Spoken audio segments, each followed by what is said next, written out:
ખેડૂતોએ ગાંધીનગર તરફ કૂચ શરૂ કરી દીધી છે। ટ્રેક્ટર સાથે મોટા પ્રમાણમાં ખેડૂતો ગાંધીનગર જવા રવાના થયા છે।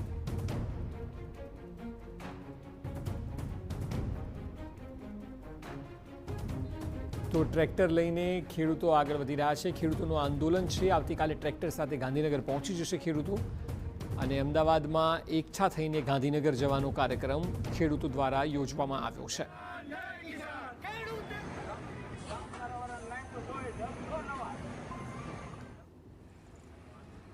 એલા ભાઈ આપણે ખોટી મહેનત કરી, બોલો ભાવેશ વંદરવા જ અહીં આવી ગયો છે।